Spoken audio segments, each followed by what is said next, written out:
Todas y todos bienvenidos al Auditorio Carlota Pérez del Centro de Investigaciones Económicas, Administrativas y Sociales del Instituto Politécnico Nacional. Nos convoca en esta ocasión la conmemoración del natalicio de Sor Juana Inés de la Cruz, figura eminente del pensamiento novohispano y símbolo universal de sabiduría, libertad intelectual y defensa de la palabra escrita. Este acto, que lleva por nombre Voz, Palabra y Libertad, rinde homenaje a su legado y reconoce la trascendencia de su obra en la construcción del pensamiento crítico en nuestro país. Saludamos con respeto y afecto a las autoridades que hoy nos acompañan, a nuestra conferencista e invitados especiales, así como a cada una y cada uno de ustedes, cuya presencia enriquece y da sentido a este encuentro. Estas actividades forman parte del compromiso del CIECAS con la promoción del pensamiento crítico, la equidad y el acceso al conocimiento, valores que Sor Juana defendió con pasión y lucidez a lo largo de su vida. Durante esta jornada desarrollaremos dos actividades centrales: la conferencia Sor Juana y la transmisión de conocimiento a través de la poesía, a cargo de la maestra Alma Irene Rivas Mejía; el espacio participativo Micrófono Abierto, Voces en torno a Sor Juana Inés, en el que la comunidad del CIECAS compartirá reflexiones y lecturas en honor a la 10ª musa. Para dar inicio de manera formal a esta jornada, tengo el gusto de presentar a nuestra directora, la doctora María del Pilar Montserrat Pérez Hernández, quien nos dirigirá unas palabras de bienvenida. Muy buen día a todos. Muchas gracias a toda la comunidad de CIECAS, a nuestros invitados y sobre todo a los que hoy vamos a dar un paso muy importante, porque hablar de Sor Juana no es solamente, porque recordarán que hicimos una revelación hace poco de la placa. Sin embargo, su significado es mucho más importante. Te quiero darle la bienvenida a la maestra Irene Rivas, catedrática de la UNAM, y a todas y todos los invitados que hoy nos acompañan en este evento que hemos preparado para conmemorar el natalicio de una de las figuras más luminosas de nuestra historia intelectual, Sor Juana Inés de la Cruz. Nos reunimos hoy no solo para recordar su vida y su obra, sino para celebrar la vigencia de su pensamiento y la fuerza que ejerce en nuestra identidad cultural y la construcción del conocimiento. Este encuentro adquiere un significado especial porque se enmarca en el 29 aniversario del CIECAS, casi 3 décadas de trabajo académico, investigación rigurosa y formación de excelencia. A lo largo de estos años, el CIECAS se ha consolidado como un espacio de reflexión crítica y transformación social, valores profundamente afines al espíritu inquisitivo y humanista de Sor Juana. Asimismo, hoy celebramos con orgullo la reinauguración de nuestra biblioteca Sor Juana Inés de la Cruz, que se realizó en los eventos del aniversario, un espacio que renace para seguir siendo un faro de aprendizaje, diálogo y descubrimiento. Lleva su nombre porque, como Sor Juana, creemos en la fuerza liberadora del conocimiento, en la curiosidad como motor de cambio y en la educación como un derecho que abre horizontes. Recordar a Sor Juana es recordar una voz que trascendió su tiempo, una mujer que desafió límites, que reclamó el derecho a pensar, a leer, a cuestionar y a crear. Su legado nos recuerda que el conocimiento no es un privilegio, sino una necesidad humana y profunda. Que la inteligencia no tiene fronteras de género, origen o condición y que el pensamiento crítico es indispensable en cualquier época. En nuestros días, Sor Juana sigue siendo vigente porque nos invita a defender la libertad intelectual, a cultivar el rigor en el estudio y a promover el acceso al saber como un bien colectivo. Su objetivo nos interpela a construir instituciones más abiertas, más justas y más comprometidas con la verdad y con la sociedad a la que sirve. Que en esta conmemoración del natalicio de Sor Juana, en el 29 aniversario del CIECAS y la reinauguración de la biblioteca, sean un impulso para renovar nuestro compromiso con la investigación, la educación y la cultura. Que el espíritu de Sor Juana nos inspire a seguir preguntando, cuestionando críticamente, aprendiendo, pero sobre todo a crear. Muchas gracias a todos y todas y sean muy bienvenidos. Sus palabras y el respaldo que brinda a la apertura de estos espacios del pensamiento crítico y la promoción de la cultura. Para dar inicio a esta jornada, presentamos a nuestra conferencista invitada, Alma Irene Rivas Mejía, licenciada en Lengua y Literaturas Hispánicas y maestra en Letras Españolas por la Universidad Nacional Autónoma de México. Fue becaria del Seminario de Edición Crítica de Textos del Instituto de Investigaciones Filológicas y del CONACYT. Obtuvo la medalla Gabino Barreda y el premio Joaquín García Acasbalceta a las mejores tesis de licenciatura en 2022. Actualmente imparte cursos de literatura mexicana, novohispana y literatura iberoamericana en la Facultad de Filosofía y Letras de la UNAM y ha participado en congresos nacionales e internacionales sobre literatura novohispana, crónicas de conquista y estudios culturales entre América y las Islas Canarias. Demos la bienvenida a Alma Irene Rivas Mejías con un fuerte aplauso. Muchísimas gracias por la invitación a las autoridades del CIECAS, muchísimas gracias por tenerme aquí. Es un honor estar aquí hablando de una persona tan importante como fue y todavía es Sor Juana Inés de la Cruz. Decía una profesora sorjuanista muy renombrada, María Dolores Bravo, que Sor Juana ya es parte de la cultura popular, sobre todo con los hombres necios, ¿no? Estos versitos que están por todos lados.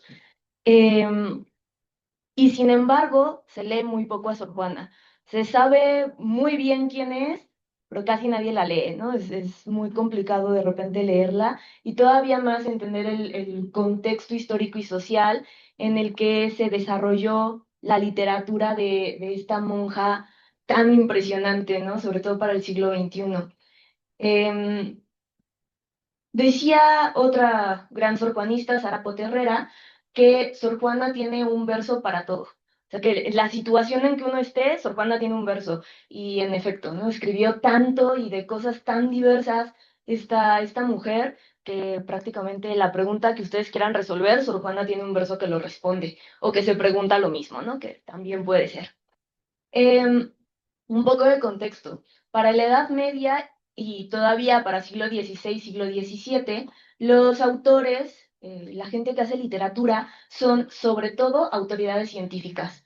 Para el siglo XVI y el siglo XVII no hay esta división tajante entre las ciencias duras y los que hacen arte, ¿no? Los poetas, sino que los poetas son los que hacen ciencia y son los que difunden la ciencia. El poeta debía tener una sabiduría que abarcara absolutamente todas las áreas. Estoy parafraseando a David Galicia en esta afirmación, ¿no? Esto quiere decir que el que escribía tenía que conocer de absolutamente todo. El hombre renacentista, que sigue hasta el siglo XVII, que sabe no solo de literatura, sino de todas las ciencias que se le puedan ocurrir a uno, ¿no? Sor Juana lo va a decir en muchas ocasiones, tanto en su prosa como en su poesía, que es imposible entender los saberes teológicos sin comprender todas las demás ciencias. Esto es importante porque a Sor Juana se le pide constantemente que escriba sobre teología. Como era monja, como escribe sobre la religión, porque estás escribiendo sobre cualquier otra cosa que no sea la religión.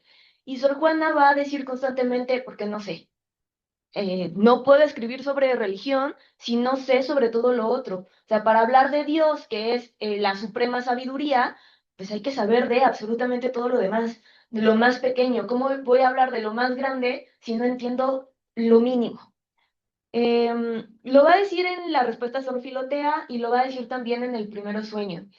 El primero sueño, bueno, esta es la edición de la UNAM, es un poema muy largo, 975 versos, es un poema filosófico que yo digo que es el antecedente de la enciclopedia, no lo es, pero tiene este afán enciclopédico, es el resumen de todos los conocimientos que hay en esa época, está en el primero sueño. Y ella dice que es el único poema que escribió por gusto. Sé que todo lo que ha escrito lo escribió por encargo, excepto un papelillo que llaman El Sueño. Ese papelillo son 975 versos y es muy complicado de entender. Em, Rápidamente, algunos puntos importantes acerca de la vida de Sor Juana. Bueno, Su nombre, Juana Asbaji Ramírez de Santillana, déjenme pasarme para acá para poder ver mejor mi propia diapositiva. Nace 12 de noviembre de 1648. Es un poco dudosa esta fecha, pero es lo que nos hemos puesto de acuerdo los investigadores. Y muere el 17 de abril de 1695. Es importante, muere el mismo año que su confesor, con el que tuvo muchos problemas, el padre Núñez de Miranda. Una figura muy popular tanto en el siglo XVII como actualmente. Es decir, ella fue un bestseller en el siglo XVII, no es descubrimiento del siglo XX, siglo XXI, ¿no? El siglo XVII estimaba muchísimo la poesía de Sor Juana.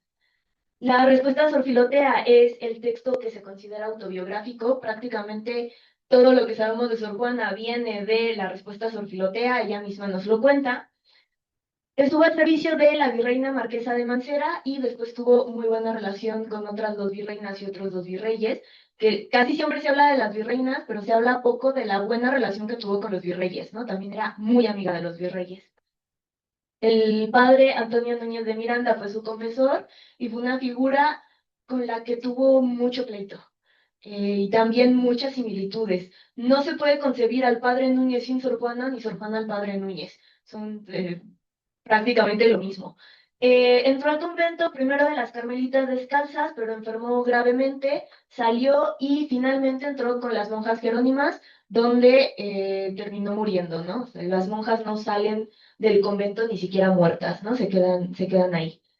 Escribió principalmente por encargo y, bueno, principalmente poemas, ¿no? Aunque tiene algunas obras en prosa, el Neptuno alegórico, la carta tenagórica y sus dos cartas personales, la respuesta a Sor Filotea y la carta al padre Núñez. Escribió también comedias.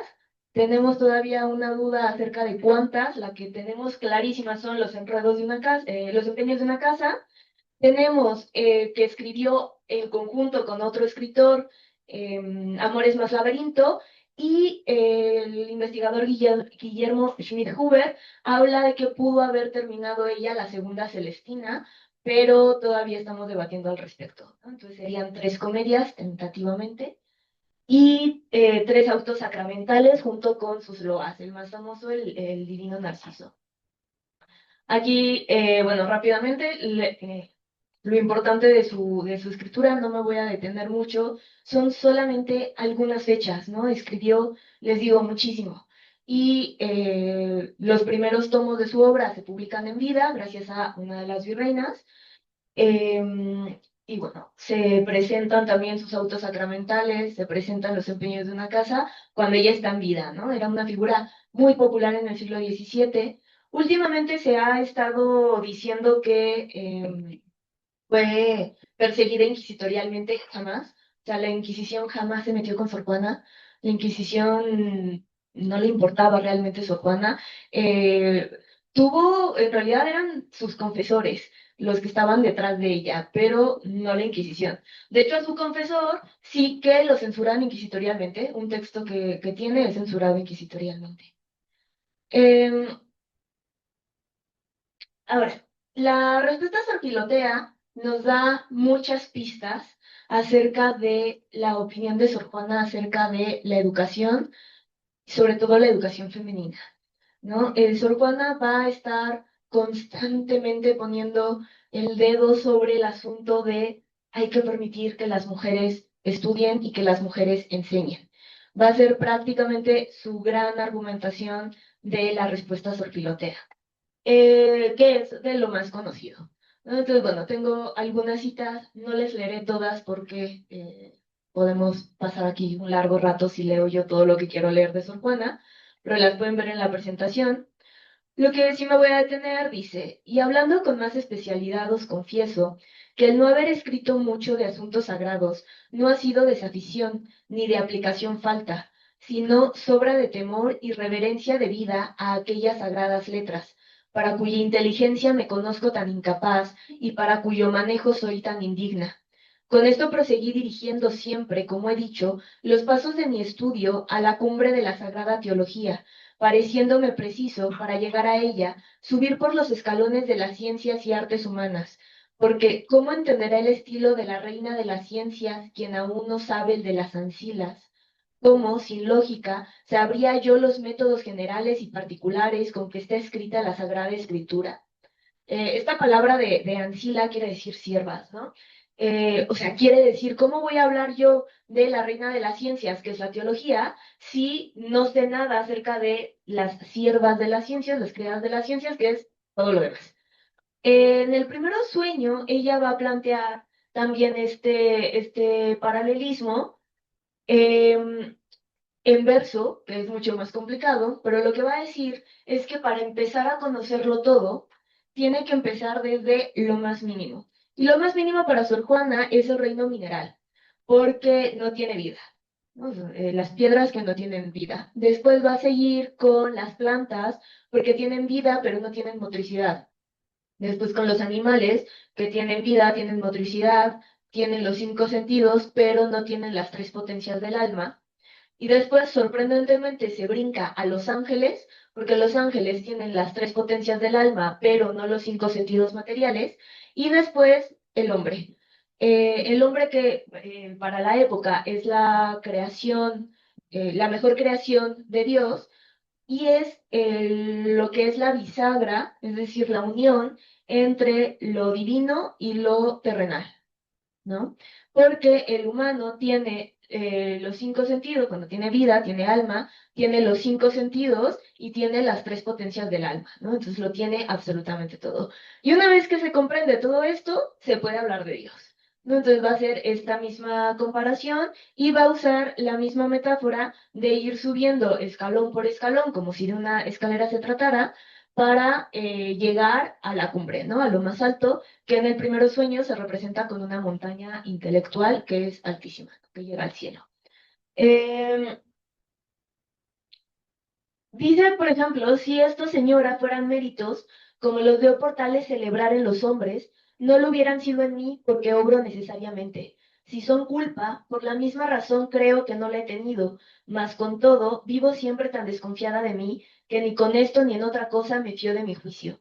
Y así remito la decisión a ese soberano talento, sometiéndome luego a lo que sentenciare. No, esta va a ser siempre su disculpa para lo que le critican, ¿no? Le critican que escriba, y ella dice, Dios me dio este don.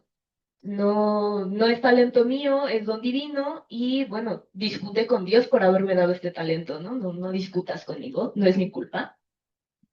Este fragmento es maravilloso, ¿no? Dice, y esto es tan justo que no solo a las mujeres, que por tan ineptas están tenidas, sino a los hombres, que con solo serlo piensan que son sabios, se había de prohibir la interpretación de las sagradas letras, en no siendo muy doctos y virtuosos, y de ingenios dóciles y bien inclinados, porque de lo contrario creo yo que han salido tantos sectarios y que ha sido la raíz de tantas herejías, porque hay muchos que estudian para ignorar, especialmente los que son de ánimos arrogantes, inquietos y soberbios, amigos de novedades en la ley, que es quien las rehúsa, y así hasta que por decir lo que nadie ha dicho dicen una herejía, no están contentos.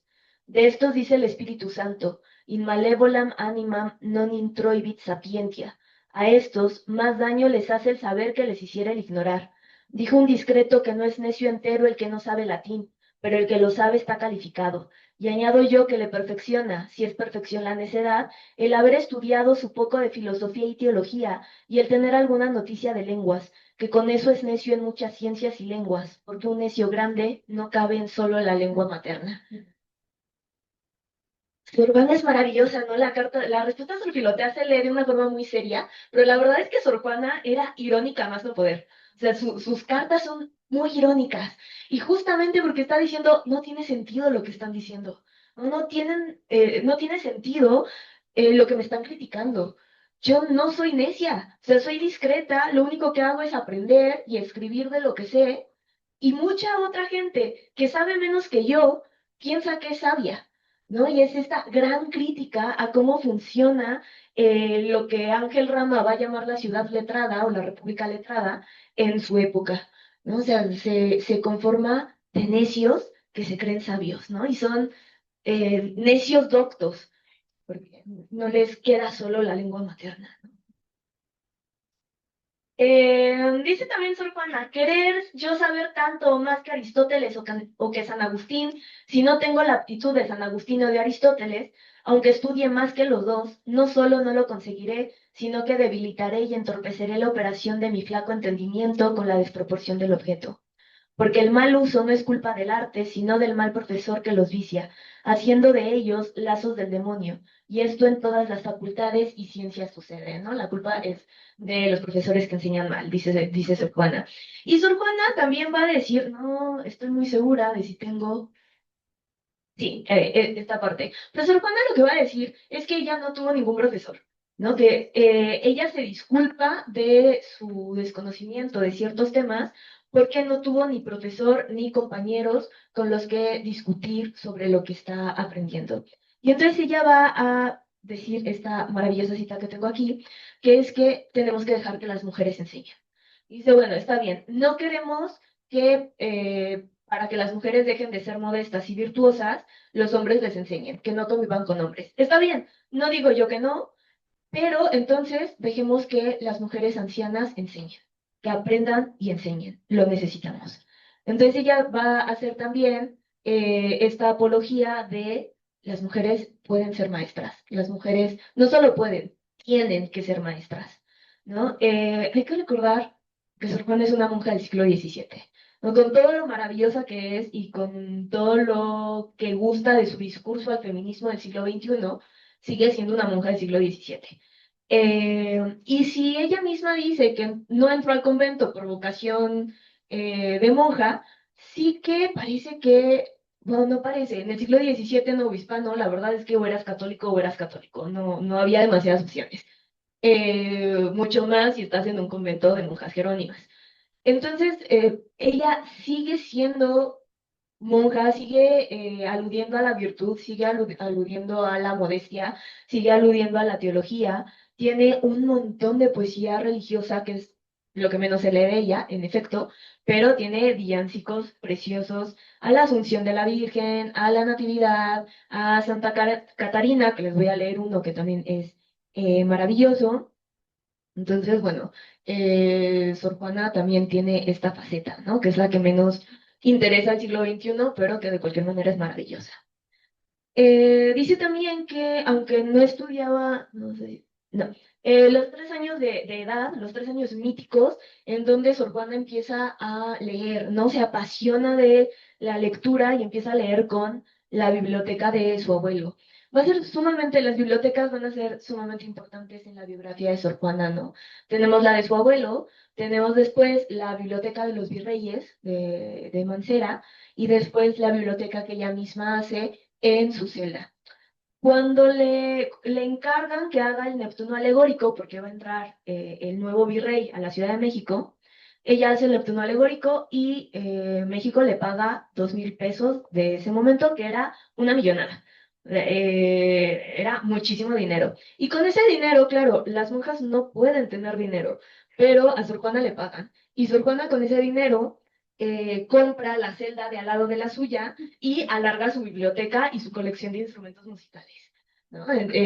Maravilloso esto. No sabemos qué ocurre con la biblioteca de Sor Juana, seguimos en investigaciones al respecto.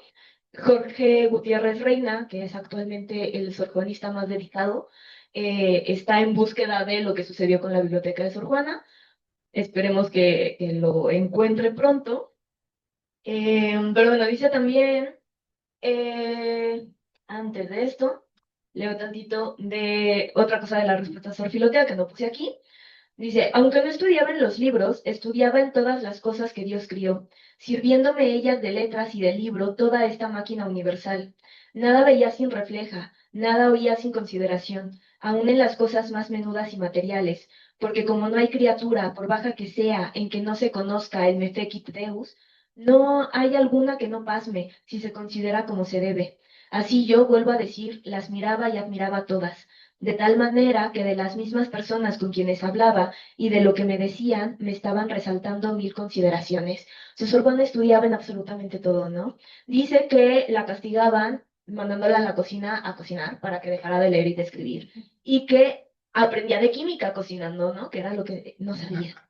Y dice una frasecita muy famosa de si Aristóteles hubiera cocinado, más hubiera escrito, ¿no? También dice que observar a los niños jugar al trompo le enseña de física. Entonces, Sor Juana estaba constantemente observando y aprendiendo de todo lo que podía, ¿no? Ella misma se enseña latín. Nadie se explica cómo Sor Juana sabía latín.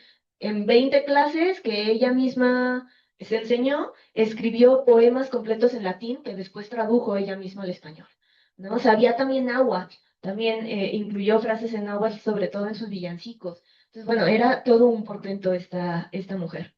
Ahora sí, otra carta, la del padre Núñez, es menos conocida que la respuesta a San Filotea, es anterior. La carta al padre Núñez es el antecedente de la respuesta a San Filotea y es una carta maravillosa porque una monja se atreve a decirle a su confesor, que ya no quiere que sea su confesor, lo despide.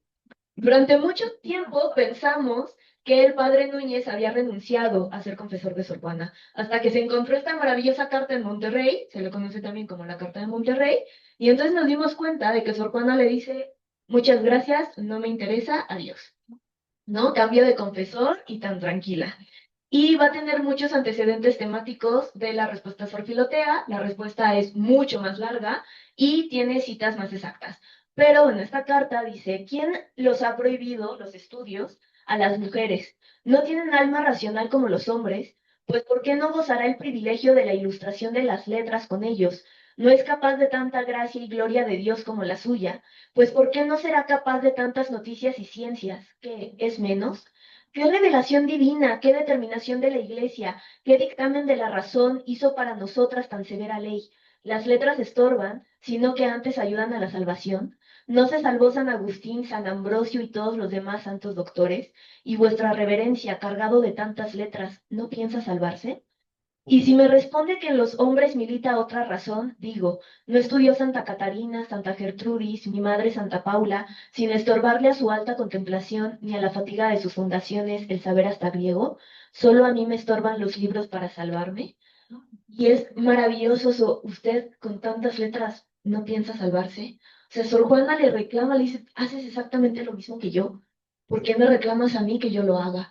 ¿No? Y tiene todos estos ejemplos de otras mujeres que han estudiado, ¿no? Y que son santas, que la iglesia reconoce como santas. Es una carta maravillosa, muy irónica. Sor Juana, la ironía a todo lo que da en esta carta. Dice también, yo tengo este genio, si es malo, yo no me hice racional, nací con él y con él he de morir. Vuestra reverencia quiere que por fuerza me salve ignorando, pues amado Padre mío, no puede esto hacerse sabiendo que al fin es camino para mí más suave, pues ¿por qué para salvarse ha de ir por el camino de la ignorancia si es repugnante a su natural? ¿No es Dios como suma bondad, suma sabiduría? Pues ¿por qué le ha de ser más acepta la ignorancia que la ciencia? Sálvese San Antonio con su ignorancia santa, enhorabuena, que San Agustín va por otro camino y ninguno va errado, ¿no? Ella va a poner todos estos ejemplos, por supuesto, el conocimiento bíblico y de las escrituras de los padres de la iglesia de Sor Juana es impresionante. Se esperaba también de una monja, y lo impresionante de Sor Juana es que no solo sabe de ellos, no lo puse en estos ejemplos, pero también cita a mujeres de la literatura grecolatina, ¿no? De la tradición grecolatina, y a hombres de la tradición grecolatina, y argumenta por qué es importante conocer a Aristóteles y a Platón, aunque no hayan sido católicos, ¿no? Sor Juana es una maestra de la argumentación. Si alguien quiere aprender a argumentar, hay que leer a Sor Juana. No hay mejor persona para argumentar que ella. Y ahora tenemos estos bellísimos poemas en donde va a decir exactamente lo mismo que dijo en sus cartas, pero en forma de verso. Entonces, en un texto que le dedica, déjenme, a la condesa de Paredes, va a decir, una de las virreinas, ángel eres en belleza y ángel en sabiduría, porque lo visible solo de ser ángel te distinga. No va a enaltecer tanto la belleza física como la inteligencia de la virreina, ¿no? Luego, a un romance a la duquesa de Aveiro va a decir, claro honor de las mujeres, de los hombres docto ultraje, que probáis que no es el sexo de la inteligencia parte. Clara Sibila española, más docta y más elegante que las que en diversas tierras veneraron las edades. O sea, va a estar constantemente a estas mujeres a las que les dedica poemas, alabando la sabiduría. Todo el mundo alababa la belleza de las mujeres en la poesía. No todos alababan la sabiduría, pero Sor Juana lo incluye. Después va a tener estos versos, ¿no? Yo no entiendo de esas cosas, solo sé que aquí me vine, porque si es que soy mujer, ninguno lo verifique. Y también sé que en latín solo a las casadas dicen ushor o mujer, y que es común de dos lo virgen.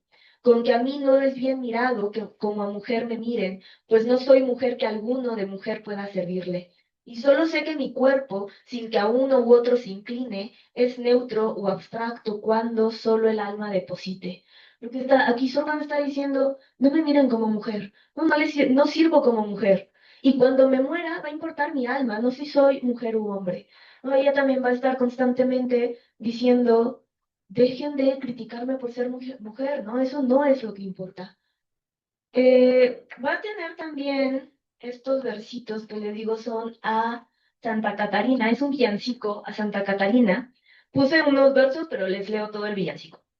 Víctor, Víctor, Catarina, que con su ciencia divina los sabios ha convencido y victoriosa ha salido, con su ciencia soberana de la arrogancia profana que a convencerla ha venido. Víctor, Víctor, Víctor. De una mujer se convencen todos los sabios de Egipto, para prueba de que el sexo no es esencia en lo entendido. Prodigio fue ya un milagro, pero no estuvo en el prodigio en vencerlos, sino en que ellos se den por vencidos. Bien lo sabe Sor Juana, que el milagro no es que ella sepa, sino que los hombres reconozcan que sabe, ¿no? Que es lo que dicen estos versos. Qué bien se ve que eran sabios en confesarse rendidos, que es triunfo el obedecer de la razón el dominio. Las luces de la verdad no se oscurecen con gritos, que su eco sabe valiente sobresalir del ruido. No se avergüenzan los sabios de mirarse convencidos, porque saben como sabios que su saber es finito. Estudia, arguye y enseña, y es de la iglesia servicio, que no la quiere ignorante el que racional la hizo. Oh, qué soberbios vendrían al juntarlos Maximino, mas salieron admirados los que entraron presumidos. Vencidos con ella todos, la vida dan al cuchillo. Oh, cuánto bien se perdiera si docta no hubiera sido. Nunca de varón ilustre triunfo igual habemos visto, y es que quiso Dios en ella honrar el sexo femenino. 8 y 10 vueltas del sol era el espacio florido de su edad, mas de su ciencia, ¿quién podrá contar los siglos? Perdióse, oh dolor, la forma de sus doctos silogismos, pero los que no con tinta dejó con su sangre escritos. Tutelar sacra patrona es de las letras asilo, porque siempre ilustre sabios quien santos de sabios hizo. Víctor, Víctor. Es todo un villancico alabando la ciencia y el conocimiento de Santa Catarina, y lo importante que fue Santa Catarina, el conocimiento de Santa Catarina para la iglesia, ¿no? Después tenemos en las empeñas de una casa este parlamento de doña Leonor, perdón, de doña Ana, que le dice a doña Leonor, Leonor, tu ingenio y tu cara, el uno a otro se malogra, que a quien es tan entendida, es lástima que sea hermosa. Esta es una de las críticas que le hace su confesor, el padre Núñez, ¿no? El padre Núñez dice que Sor Juana es tan inteligente y tan bonita que sería todo un peligro que se quedara en el siglo, es decir, fuera del convento. Entonces, ella pone en Doña Leonor estas mismas características, su comedia. Y luego Castaño dice, ¿quién fuera aquí Garatusa, de quien en las Indias cuentan que hacía muchos prodigios, que yo como nací en ellas, le he sido siempre devoto como a santo de mi tierra? O tú cualquiera que has sido, o tú cualquiera que seas, bien esgrimas abanico o bien arrastres contera. Inspírame alguna traza que de Calderón parezca con qué salir de este empeño. Sor Juana está escribiendo en boca de este personaje lo que ella está pensando al escribir la comedia, ¿no? Y estos versos de bien esgrimas abanico o bien arrastres contera, es decir, seas hombre o seas mujer, musa, inspírame algo que pueda salir de este enredo, ¿no? Está constantemente haciendo alusión a no importa el sexo que tenga la gente, hay intelecto, ¿no? Hay forma de hacer poesía. Después tenemos estos versos que son villancicos a la Virgen, y va a decir, por ejemplo, la soberana doctora, se va a dirigir a la Virgen como soberana doctora, de las escuelas divinas, de que los ángeles todos deprenden sabiduría, por ser quien inteligencia mejor de Dios participa, al leer la suprema sube cátedra de teología. Por primaria de las ciencias es justo que esté aplaudida quien de todas las criaturas se llevó la primacía. Es decir, la Virgen está enseñando, está dando clases en el cielo a todo lo demás, ¿no? Entonces también es la Virgen como científica y como profesora. Y en la otra va a ser como astrónoma, ¿no? La astrónoma grande, en cuya destreza son los silogismos, demostraciones todas y evidencias, la que mejor sabe contar las estrellas, pues que sus influjos y sus números tiene de cabeza. Es decir, no hay mayor astrónoma que la Virgen porque está cerca de las estrellas. Entonces, ¿quién puede ser mejor astrónoma que quien vive en las estrellas? Voy a recordar rapidísimo que en la época se enseñan las artes liberales. ¿No? Esto que es el trivium y el quadrivium, que consiste en el trivium de gramática, lógica y retórica, es decir, las ciencias de la argumentación, y el quadrivium, que son lo que nosotros ahora llamamos ciencias duras, algunas, que son aritmética, geometría, música y astronomía. En el conocimiento de la época se pensaba que no se podía conocer la astronomía sin conocer de música, y no se podía saber música si no se sabía geometría, y no se sabía geometría si no se sabía aritmética. Entonces se tenía que estudiar todo para poder conocerlo, ¿no? Entonces, bueno, el que la Virgen sea la astrónoma más grande quiere decir que sabía también muy bien todas las otras ciencias. Voy a hablar también, Sor Juana, de meteorología de repente en sus poemas. Esto es de un poema amoroso. Sí, es un poema amoroso donde de repente va a decir cómo es que llueve, cómo se forma la lluvia. Entonces va a decir, así preñada nube, congojada de la carga pesada, de térreas condensada exhalaciones, sudando en densas lluvias la agonía, víbora de vapores espantosa, cuyo silbo es el trueno que al cielo descompone la armonía, el pavoroso seno que concibió la máquina fogosa, rasga y el hijo aborta luminoso que en su vientre aún ocupó vaporoso, ¿no? El rayo. Este último es el rayo que desprende la nube, ¿no? Entonces, claro, es una forma muy poética de hablar de la lluvia, pero es la ciencia de cómo es que llueve, ¿no? De cómo se condensa la lluvia en las nubes y después se desprende. Entonces, bueno, Sor Juana estaba constantemente en toda su poesía utilizando este tipo de figuras. De repente le va a interesar mucho la medicina. El primer sueño tiene versos y versos y versos hablando de procesos biológicos y de cómo funciona la medicina, cómo se hacen los antídotos para los venenos. Va a hablar de cómo funciona el estómago, que además al estómago le va a llamar la científica oficina, porque se produce el proceso de la alimentación, ¿no? Que compara al destilado en una oficina científica. Va a hablar de los pulmones, va a hablar del corazón, va a hablar de muchas cosas médicas, claro, medicina del siglo XVII, ¿no? Entonces, va a hablar de la teoría de los humores, que es lo que está de moda en la medicina en ese siglo. Va a hablar de biología, va a hacer una cátedra extraordinaria acerca de los animales terrestres, los aéreos y los marítimos.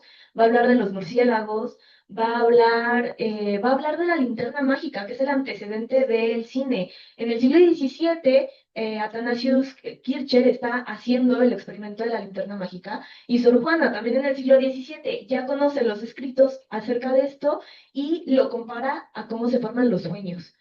Entonces, habla del proceso de los sueños y del proceso de la memoria. Entonces, bueno, Sor Juana está constantemente mostrando el conocimiento que tiene de todo lo que se puede saber, ¿no? Les digo, ella dice que no escribe sobre teología, porque no sabe todo lo que tiene que saber para hablar teología, pero la obligan. Y entonces le piden que escriba la carta atenagórica. Y ella escribe la carta atenagórica, que es, junto con el sueño, probablemente su texto más complicado. Decían en la Facultad de Filosofía y Letras que la carta atenagórica la entienden dos personas, Sor Juana y una profesora de la Facultad de Filosofía y Letras, Rocío Olivares, ¿no? Que se ha dedicado a estudiar la carta atenagórica y bueno, la obra de Sor Juana en general. Entonces, dos personas entienden ese texto. Es un texto muy complicado porque tiene mucho conocimiento teológico, que el siglo XXI hay que estudiar mucho para conocerlo, ¿no? Cita a todos los padres de la iglesia, cita la Biblia, cita a varios papas para hablar de cuál es la mayor fineza de Cristo, es decir, cuál es el mayor favor que Cristo le hizo a la humanidad. Y bueno, les pregunto a ustedes, ¿qué piensan ustedes que es el mayor favor que Cristo o Dios le hacen a la humanidad? Bueno, salvar a la humanidad. Salvar a la humanidad. Darle a la gente. Bueno, Sor Juana concluye que el mayor favor que Cristo hace es el que no hace. Entonces, bueno, para llegar a esta conclusión y que tenga sentido, porque tiene sentido, son páginas y páginas de conocimiento teológico muy complicado. Se los resumo rapidísimo. Lo que dice, cuando se reza el Padre Nuestro, uno dice, haz Señor tu voluntad, así en la tierra como en el cielo. ¿No? Entonces, cuando uno reza no se hace lo que yo quiero, sino lo que Dios quiere. Sor Juana argumenta que Dios como Padre de la humanidad no quiere ver sufrir a la humanidad. Entonces, cuando uno le pide llorando que le haga un milagro, que le haga un favor, y él sabe que ese favor no es conveniente para quien lo pide, sufre mucho por no hacer el favor, porque te ve llorando, te ve sufriendo, pero sabe que si hace el favor, te va a hacer peor, entonces no lo hace, y ese es el mayor favor que le hace a la humanidad, ¿no? Es una disquisición argumentativa teológica muy complicada. Prometo que sí tiene sentido cuando Sor Juana lo dice, cuando yo lo digo no lo tiene tanto, pero ella convence. Eh, y bueno, o sea, el conocimiento que tiene Sor Juana de absolutamente todo es impresionante, ¿no? Sabe, les decía, por supuesto, de la Biblia, el conocimiento teológico, que quizás es el que menos sorprende, porque, bueno, monja, pero sabe de los clásicos grecolatinos, tiene mucho conocimiento al respecto, sabe latín, no sabe griego, pero en la época prácticamente nadie sabía griego.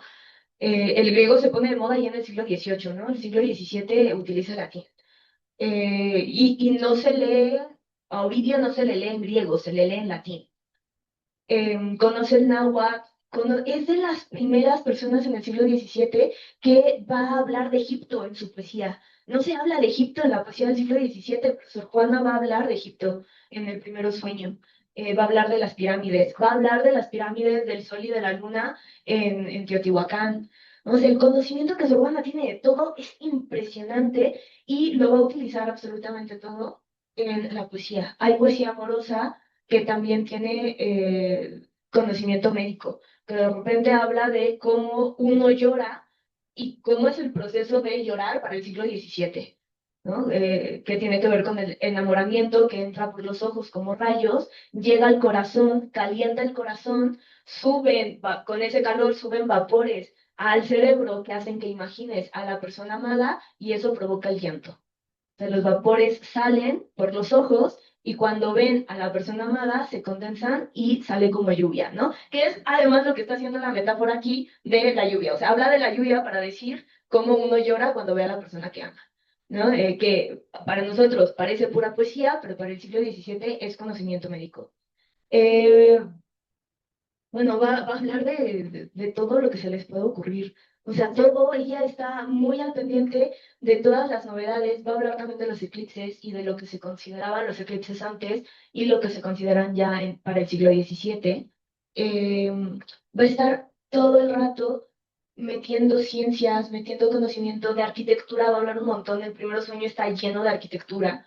eh, de geometría, por supuesto, está obsesionada con los números, el 3 el número divino, el 4 el número terrestre, y entonces va a estar todo girando alrededor de estos dos números, ¿no? Todo el rato, si encuentran sustantivos sinónimos en el primer sueño, generalmente van a ser en 3, ¿no? O sea, van siempre tres sustantivos, tres adjetivos que son sinónimos porque se está expresando lo que es la divinidad, ¿no? Entonces, es todo un prodigio, todo lo que conocía Sor Juana, y como ella dice, sin haber tenido ni maestro ni compañeros con los que discutir esto, ¿no? Porque también es lo que dice, es importante tener a alguien con quien conversar, con quien compartir el conocimiento y con quien tener retroalimentación.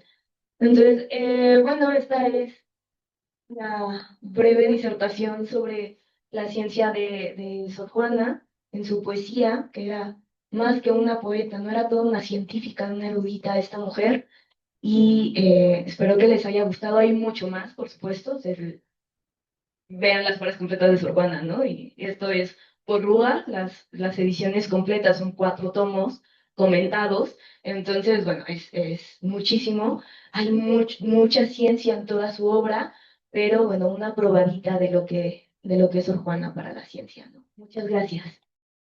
Agradecemos esta importante ponencia. Pasamos a la sesión de preguntas y respuestas. Si alguien tiene algún comentario. Me parece que se adelanta a sus tiempos como autodidacta, educación autogestiva, enciclopedismo, y de repente me imagino un paralelismo con Julio Verne, metida en todo y perdida, encerrada en un convento, ¿no? Eso sí, no lo entiendo porque ella tenía toda esa libertad. ¿Cómo es que pudo aprender tanto encerrada en un convento, ¿no? Y cuál fue la motivación. Ya lo dijiste mucho, ¿no? Pero no, uno intenta saber qué tanto lo motivó, de qué manera se motivó para desarrollar toda su obra y por qué tener esa exquisitez para describirlo. Serían algunas ideas sobre lo que acabas de comentar. Muchas gracias. Bueno, sigue siendo un misterio para muchos de nosotros, ¿no? Cómo Sor Juana logra esto encerrada. Definitivamente, por lo que leemos en la respuesta a Sor Filotea, lo que dice su primer biógrafo Calleja, em, el genio de Sor Juana, o sea, ella estaba empeñada en que iba a aprender. ¿Cómo? ¿Quién sabe? Pero ella quería saberlo todo. Em, si la leyenda es cierta, ella ya tenía mucho conocimiento en su adolescencia, ¿no? Lo que nosotros llamaríamos adolescencia. Le hacen un examen, los virreyes están impresionados con que una niña sepa tanto, entonces la ponen como examen profesional con los sabios de la época que le hagan preguntas y ella responde y argumenta. Y lo hace espectacularmente y deja sorprendidos a todos. Entonces parece que ella ya había leído mucho, había aprendido mucho durante su niñez y cuando no había muchas opciones para las mujeres en la época, ¿no? O te casabas o entrabas al convento o eras prostituta y te exiliaban socialmente, ¿no? No había más opciones. O bueno, te casabas y enviudabas y las viudas tenían mucha más libertad, pero pues nunca sabías cuándo ibas a enviudar, ¿no? Entonces Sor Juana dice que me controle un esposo, que quién sabe cómo me va a controlar y que además probablemente no me deje tener los libros, no me deje estudiar, voy a tener que hacer las labores de la casa, ser madre, etcétera, pues mejor me meto a un convento. Y el convento, solemos pensar en los conventos como lugares de mucha norma, mucha segregación, mucho control, y la verdad es que eran, pues no todo lo contrario, pero no eran así. O sea, los conventos probablemente era el lugar donde las mujeres tenían más libertad, porque sí estaban vigilados, pero no podían entrar hombres de cualquier manera. El confesor, el padre Núñez, era el que más visitaba el convento y solo para confesar monjas y solo a través de la celosía. Entonces tampoco, lo que pasaba dentro del convento lo sabían las monjas y prácticamente solo las monjas. Entonces sí era un lugar, además Sor Juana, protegida de los virreyes, tenía dinero, le permitían muchas cosas. Le permitían tener una biblioteca, le permitían tener instrumentos musicales, le permitían leer, le permitían escribir. A veces la madre priora se enojaba con ella porque pasaba demasiado tiempo escribiendo, pero bueno, le daban esa libertad que no hubiera tenido en otro lado.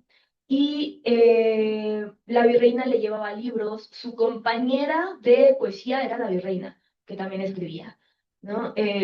Se carteaba con medio mundo le mandaba cartas a Sor Juana. Monjas de Polonia, de Portugal, le escribían de otros poetas del virreinato del Perú, de Filipinas, de las Islas Canarias, de la misma España, o sea, todo el mundo le está escribiendo a Sor Juana. Entonces, bueno, ella tenía, sobre todo tenía una capacidad intelectual impresionante para ser autodidacta como era, pero además tenía muchas oportunidades de hacerlo, ¿no? Tenía los libros, tenía mucho empeño, tenía tiempo para ponerse a leer y estudiar. Entonces, bueno, fue un poco fuerte que tuvo de su posición social y también mucho, como ella dice, un don que tenía para leer, para estudiar y para empeñarse, ¿no? Dice ella también en la carta Sor Filotea que cuando era más joven y no aprendía algo tan rápido como ella quería aprenderlo, en castigo por eso se cortaba el cabello, que dicen tenía cabello muy bonito, ¿no? Y como símbolo de su feminidad también. Entonces se enojaba y se cortaba el cabello, porque decía que no debía tener arreglo una cabeza que tenía tan pocas ideas, ¿no? Entonces también era eso, que estaba empeñada en aprender, ¿no? Y que ella misma se castigaba por no aprender. Lo que acabas de decir me lleva también a otra idea, el colegio invisible. Se habla mucho del colegio invisible, pero nunca hablan de Sor Juana. Cuando tú hablas de ese carteo epistolar, está funcionando eso. Sí. Está de alguna manera anticipando el conectivismo. Sí. Las redes ahí están, dijiste Perú, España, de todos lados, ¿no? Esa es parte del trabajo que debiéramos estar haciendo, pero es algo difícil. Trabajar en red, trabajar de manera colaborativa, sorprendente cómo lo puede hacer en su tiempo, porque una carta tardaba meses en llegar, ¿no? Sí. Y sin embargo, ella prosperó de esa manera. Sí, ella y muchos intelectuales, ¿no? Uno piensa en el siglo XVII como la gente muy aislada, porque claro, no había internet, ni había aviones, ni entonces todo tardaba mucho, y a pesar de eso estaban muy conectados, muy conectados, los intelectuales escribían todo el tiempo y se contestaban entre ellos, ¿no? Entonces, un poeta extraordinario de Perú, Juan del Valle y Caviedes, le escribe un soneto burlesco, un soneto, no, un poema, son décimas burlescas a Sor Juana, y Sor Juana las recibe y le contesta en otro poema, ¿no? Escribe un poema contestando ese poema. Entonces, cuando están conectados, todos están respondiendo unos a otros. Una monja, poeta del Perú, que no sabemos su nombre real, solo sabemos su seudónimo, le escribe un romance amoroso a Lope de Vega y Lope de Vega se lo contesta, ¿no? Entonces, bueno, está todo el mundo conectado en la época, todo el mundo está escribiendo y sí, hay que decirlo, Sor Juana es la más famosa porque tenía el apoyo de virreyes, pero hay muchas monjas escribiendo, prácticamente todas las monjas escribían. Prácticamente todas escribían, las que sabían escribir, porque había algunas que no sabían, pero las que sabían, prácticamente todas escribían diarios de monjas, lo que conocemos como diarios de monjas, ¿no? Y son maravillosos porque las monjas tienen sueños, tienen éxtasis religiosos, tienen visiones, ven al diablo, pelean con el diablo, ven a la Virgen, sacan almas del infierno, son maravillosos los diarios de monjas, que se escribían porque los confesores se los pedían para determinar si estas visiones eran proveídas por Dios o por el demonio, ¿no? Entonces, bueno, pero había un montón que escribían poesía y había un montón de monjas que escribían poesía amorosa. Había muchísimas. Se piensa que solo es Sor Juana, pero la verdad es que había muchas, nada más que no todas tuvieron el patrocinio que tuvo Sor Juana, ni todas eran tan buenas como Sor Juana, también hay que decirlo, ¿no? Sor Juana es muy buena poeta.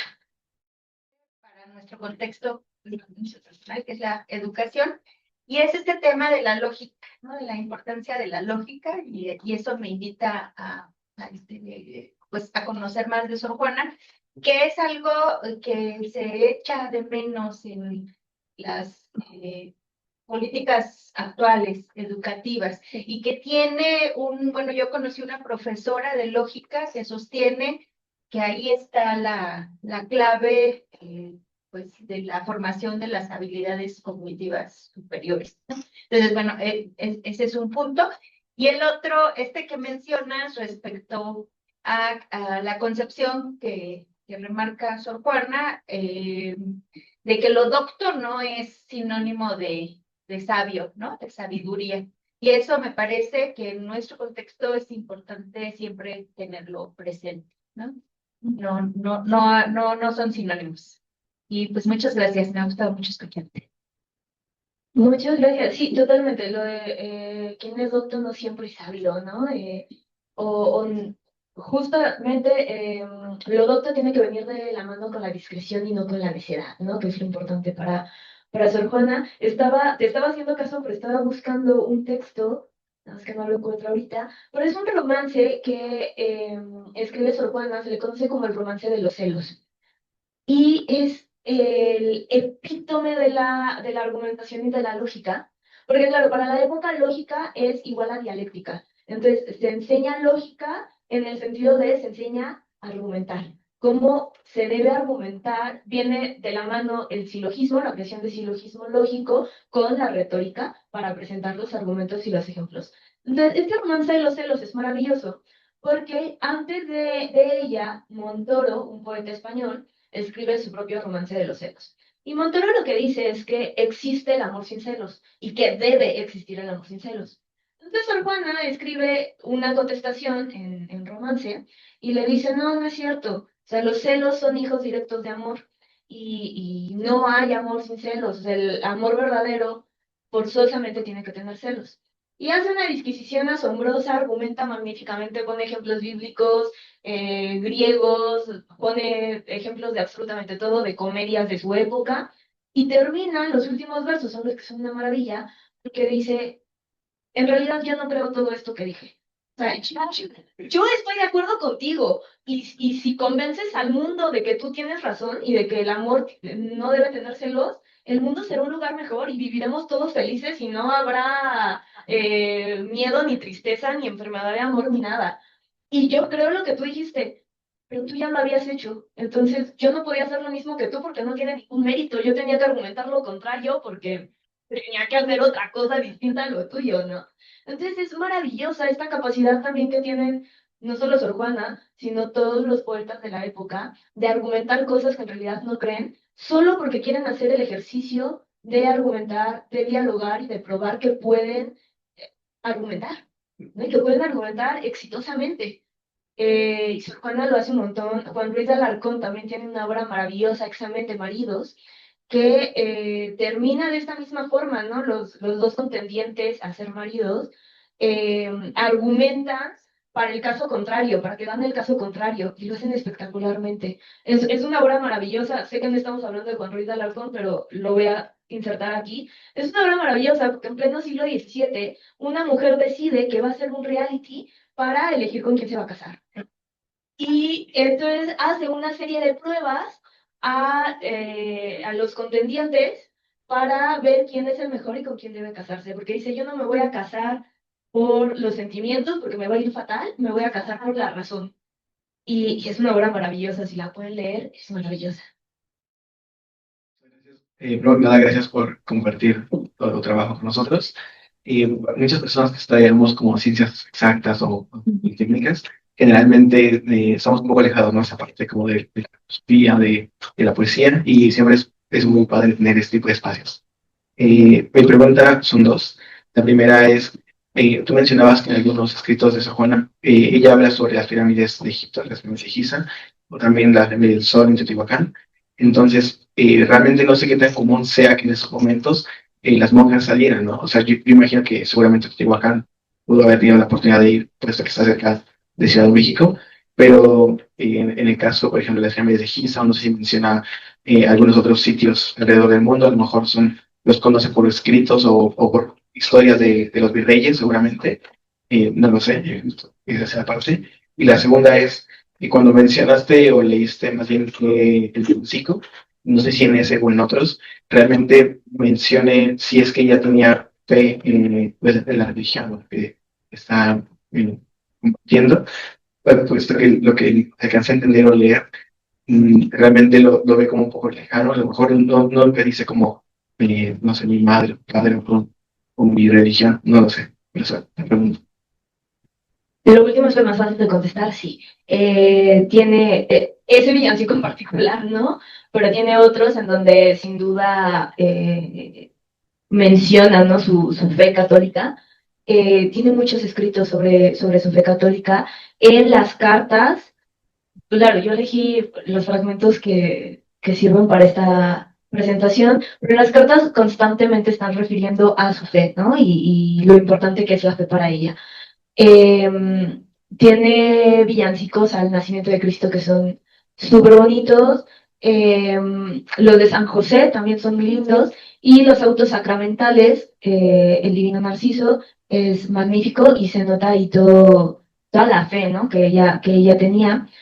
Los autos sacramentales, también quiero decir, son increíbles, sobre todo el Divino Narciso, pero son todavía más bonitas las loas. Las loas son temas, escritos teatrales muy breves que se representaban antes de que empezara la obra.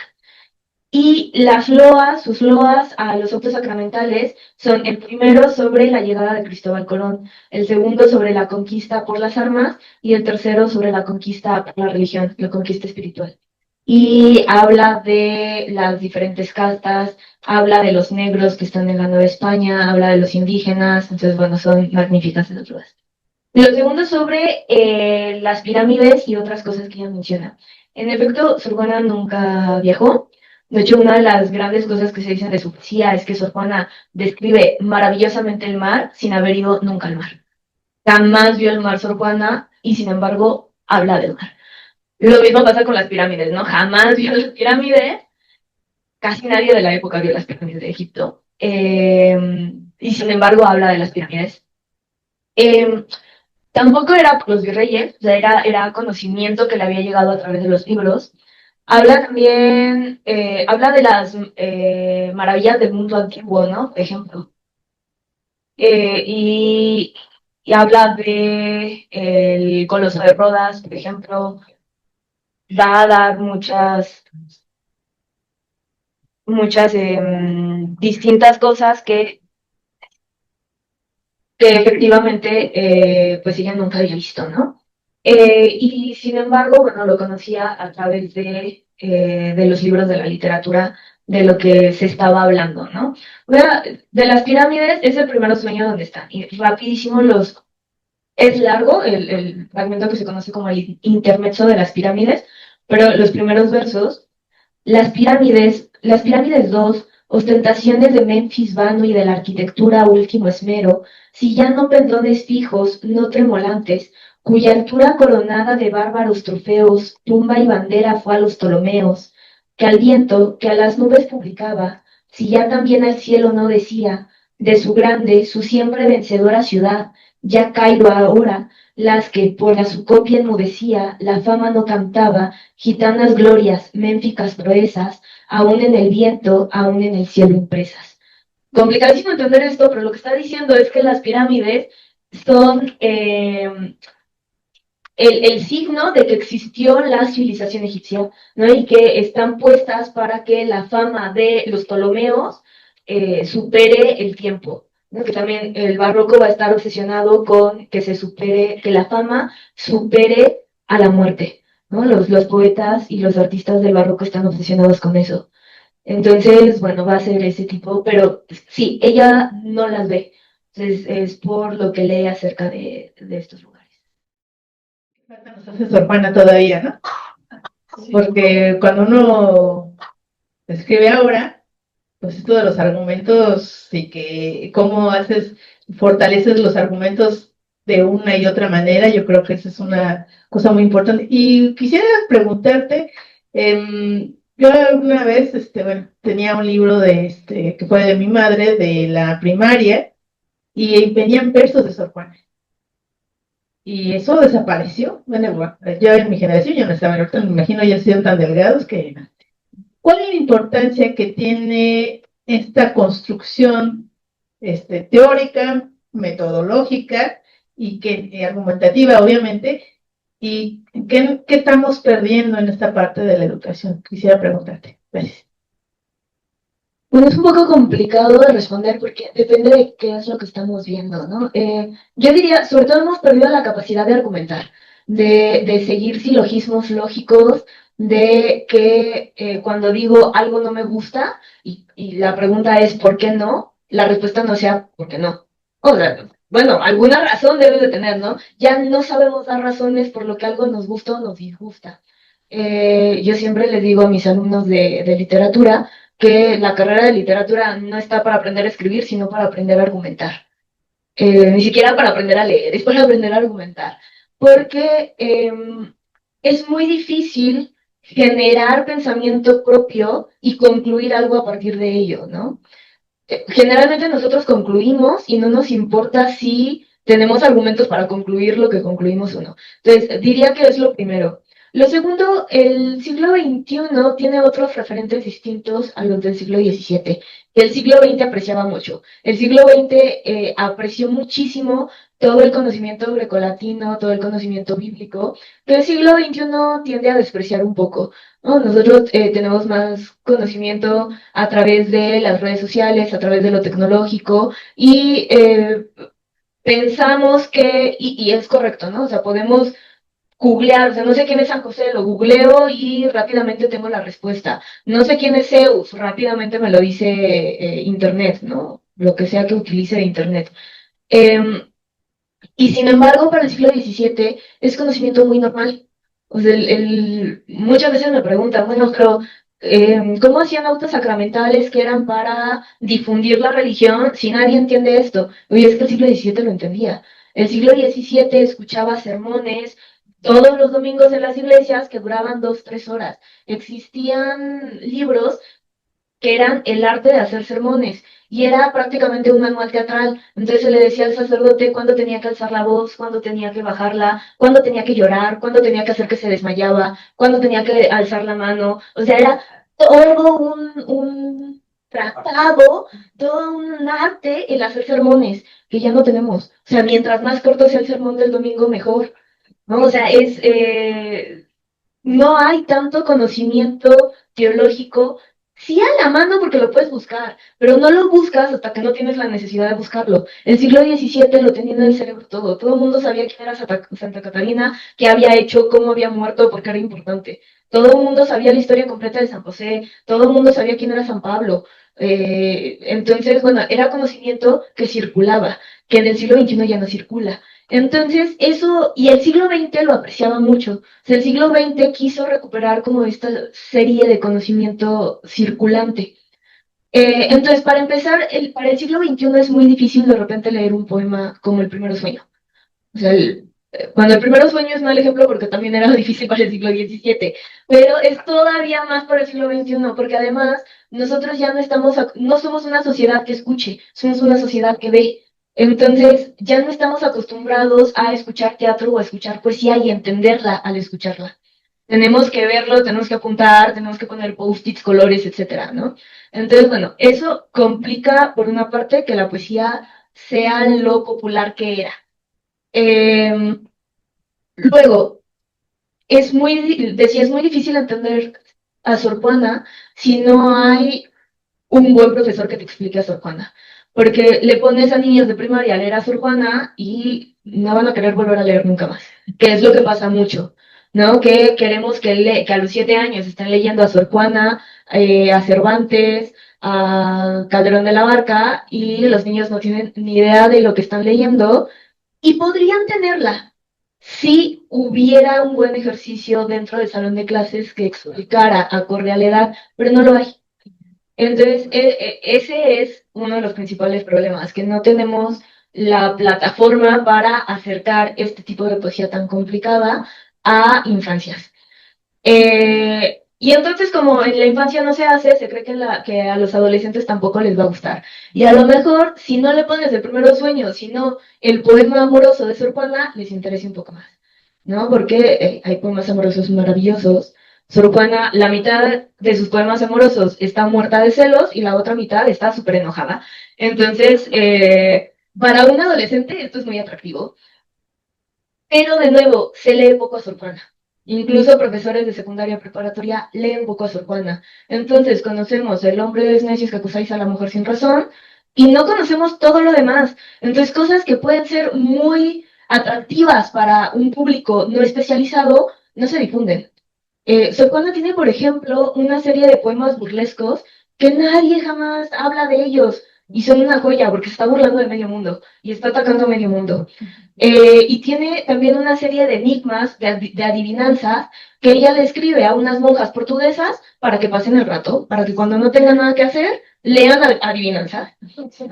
Y no se difunden, no se conocen. Entonces, o sea, creo que falta mucho hacer una labor de difusión de toda la poesía de Sor Juana, que no es nada más los hombres necios, que no es solo la respuesta sorfilotea, y que hay cosas muy accesibles, hay cosas muy complicadas, pero hay cosas muy accesibles, ¿no? Entonces, bueno, creo que razones. Me sorprende, me llama mucho la atención todo esto de Sor Juana. Sin embargo, lo que se presenta aquí ya es una Sor Juana hecha y derecha, que ya escribía. Habría posiblemente que profundizar un poco más en cómo se fue gestando este resultado. Y desde mi perspectiva y muy humilde opinión, esto tiene que ver con la comprensión de la lectura y la imaginación. Sí. Y esto me lleva a otra reflexión. En la actualidad nosotros estamos viendo, estamos inmersos en esta avalancha de educación en donde interfiere directamente y en una gran cantidad la inteligencia artificial. Y veo un gran riesgo ahí. Porque ¿cómo queremos provocar o cómo queremos generar individuos con pensamiento crítico? Que es lo que hace Sor Juana. Si desde las primeras edades no se les va enseñando el pensamiento crítico a desarrollar. Y entonces queremos, entrando al Politécnico, queden inmersos en la educación 4.0. ¿Cómo? No entiendo. Y un gran parteaguas, desde mi humilde opinión, es precisamente el bachillerato. Sí. ¿Cómo llegan al bachillerato? No llegan con grandes lagunas, llegan con enormes océanos de desconocimiento. Y entonces se les obliga a memorizar, no a razonar, no a argumentar, no a justificar, no a entender y mucho menos a usar la imaginación.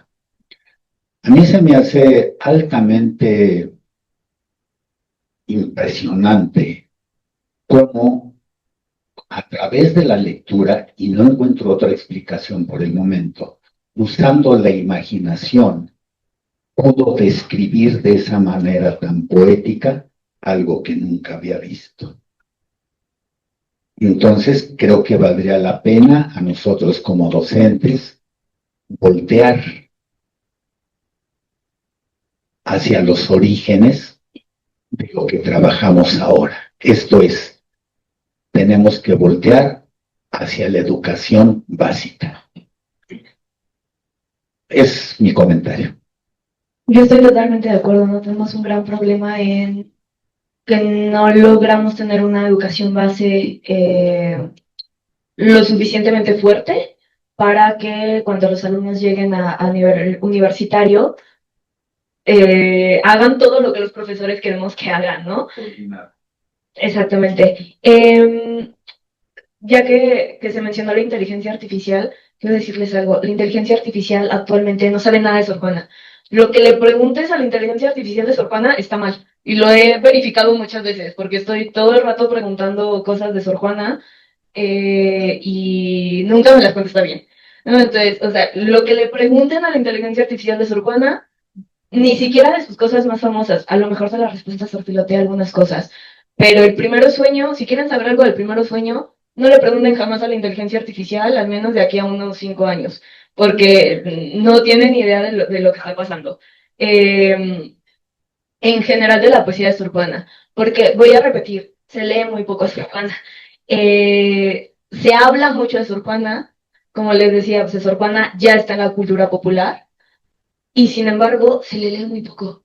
Se conoce muy poco la literatura de Sor Juana, y yo siempre digo, hay que ir a Sor Juana, hay que leer a Sor Juana. Les digo, lo que quieran, ella tiene una respuesta, para lo que sea. Es impresionante, en verdad, todo lo que escribió, todo lo que pensó, todo lo que dijo y todo lo que imaginó, ¿no? También el siglo XVII tiene esta gran virtud que tiene la gente del siglo XVII tiene una imaginación increíble, ¿no? Están todo el tiempo pensando cómo hacer que con palabras tú te imagines lo que están diciendo. Porque claro, hay pintura, pero las pinturas son muy caras, ¿no? Y tardan mucho en hacerse. No hay fotografía, no hay video, ¿no? Entonces, ¿cómo te muestro lo que quiero que veas que yo estoy pensando si no tengo una imagen a través de las palabras? Y entonces necesito que las palabras pinten algo, que es algo que el siglo XXI ya no hace, porque tenemos la imagen que queramos a la mano todo el rato. Entonces no necesitamos describirlo con palabras, que es otro de los grandes defectos del siglo XXI. Ya no describimos, solo narramos. Y narramos de vez en cuando, ¿no? Pero la descripción se ha perdido totalmente. Incluso si hablan con adolescentes y les ponen un libro, si hay mucha descripción, dicen no. O sea, tienen cosas que no necesito, esto es innecesario, esto está aburrido, porque la descripción no es algo que necesitamos. Mejor veo la película, que me da la descripción visual. Entonces, bueno, también es algo que el siglo XVII tiene mucho a la mano. Necesito hacer una imagen solo con palabras y que tú lo puedas imaginar como yo lo imagino, ¿no? Entonces esto es magnífico. Y estoy de acuerdo, es un problema desde lo inicial y desde que, pues incluso los que somos profesores no tenemos mucha de esta preparación, ¿no? Yo me han pedido que dé el análisis del primer sueño en 10 sesiones para profesores, ¿no? Para explicarlo e irlo narrando poco a poco. Justamente porque hay muchos profesores que lo desconocen y que tampoco tienen las herramientas para acercarse a interpretar un texto como este. Porque a veces parece que es tan sencillo como lo agarro y lo leo, pero no entiendo nada, ¿no? O sea, como las primeras, o sea, empieza el primer sueño, piramidal funesta de la tierra nacida sombra, al cielo encaminaba de vanos obeliscos punta altiva, escalar pretendiendo a las estrellas. Y suena súper bonito, pero bueno, ¿qué dice esto? No, ¿dónde estoy apuntando? Entonces, bueno, también son textos muy complicados, ¿no? Que necesitan cierto apoyo y que, pues incluso las escuelas normales no dan todo este apoyo para profesores. Dan otras muchas cosas, ¿no? Yo no sé prácticamente nada de pedagogía, pero no estamos teniendo, pues la educación de las artes liberales que tenía el siglo XVII, ¿no? Y que tan buenos resultados dio aparentemente. Muchas gracias. Para continuar con nuestro programa, solicitamos la presencia de los participantes a la convocatoria de micrófono abierto Voces en torno a Sor Juana, donde la comunidad del CIECAS compartirá lecturas y reflexiones inspiradas en la vida y obra de la 10ª musa. Por favor, pase con nosotros Lourdes Vargas Huerta, Álvaro Eduardo García Robledo, María Fernanda Romero Cerca, María del Rosario Osorio Cervantes, Norma Patricia Maldonado Reynoso, Andrés David Barragán Hernández. En este espacio, la comunidad de CIECAS podrá alzar su voz para honrar a Sor Juana Inés de la Cruz, desde la emoción, la palabra viva y la memoria colectiva. Durante esta breve pero significativa sesión, 6 participantes compartirán un fragmento, reflexión, lectura o creación inspirada en la 10ª musa. Será un momento íntimo y poderoso para celebrar su legado de razón, libertad y conocimiento, dejando que su espíritu crítico y luminoso siga resonando en nuestras voces de hoy. Hoy celebramos su palabra y también la nuestra. Tomen el micrófono, este espacio es de ustedes. Damos la bienvenida a Lourdes Vargas Huerta, encargada de la Biblioteca del Centro, que participará declamando el poema Redondillas. Adelante. Muchas felicidades a nuestra ponente. Me visualizó mucho todo lo que es el conocimiento de Sor Juana. Yo inicio en toda esta lectura de Sor Juana y me ha sorprendido mucho. La verdad es un personajazo de Sor Juana Inés de la Cruz. Y lo que yo comentaba ahorita en las máquinas es la sencillez con que maneja todo el conocimiento. Y la reflexión que hace de que somos todos, no nada más es la mujer, tú eres el hombre, sino el conocimiento dado para todos. Mencionabas que todos dedicamos a hablar de hombres necios. Yo soy esa persona. Yo lo aprendí en la secundaria. La secundaria me hicieron leer, porque teníamos esto de la escuela, ¿no? Tienes que leer una poesía y pues, te la aprendiste de memoria. Pero también me formó mucho, porque lo que dice me hacía reflexionar que no era ataque al hombre, sino a la reflexión de por qué te diriges hacia la mujer si realmente puede ser tú, como hombre, el que puede ser acusado y agredido también por la sociedad, no por la mujer, sino por el hombre, si no somos parte de una sociedad. En esta parte, yo también pensando en el reciclaje, les quería dar la hojita para que lo leyeran todos, pero mejor lo puse en una diapositiva, y el que quiera me puede seguir, o si quiere decir la declamación igual conmigo, pues igual es una declamación que creo que todos lo sabemos, o todos conocemos una parte. Entonces los invito a que la lean conmigo. Hombres necios que acusáis a la mujer sin razón, sin ver que sois la ocasión de lo mismo que culpáis. Si con ansia sin igual solicitáis su detén, ¿por qué queréis que obren bien si las incitáis al mal? Combatid su resistencia y luego con gravedad decid que fue liviandad lo que hizo la diligencia. Parecer quiere tener auto de vuestro parecer loco al niño que pone el coco y luego le tiene miedo. Queréis con presunción necia hallar a la que buscáis, para que pretendida dais y en la posesión Lucrecia. ¿Qué humor puede ser más raro que el que falto de consejo? Él mismo empaña el espejo y siente que no está claro. Con el favor y el desdén tenéis condición igual, quejándoos si nos tratan mal, burlándoos si os quieren bien. Opinión ninguna gana, pues la que más se recata. Si nos admite es ingrata, y si os admite es liviana. Siempre tan necios andáis de con desigual nivel, a una culpáis por cruel y a otra por fácil culpáis. Pues cómo de estar templada la que vuestro amor pretende, si la que es ingrata, la que es fácil, enfada. Pues cómo de estar tan, perdón, amigo, mas entre el enfado y pena que vuestro gusto refiere, bien haya la que no quiere, os quiere y queja, enhorabuena. Dan vuestros amantes penas y a sus libertades alas, y después de hacerlas malas, las queréis hallar muy buenas. ¿Cuál mayor culpa ha tenido en una pasión errada, la que cae de rogada o el que ruega decaído? ¿O cuál es más de culpar aunque cualquiera mal haga, la que peca por la paga o el que paga por pecar?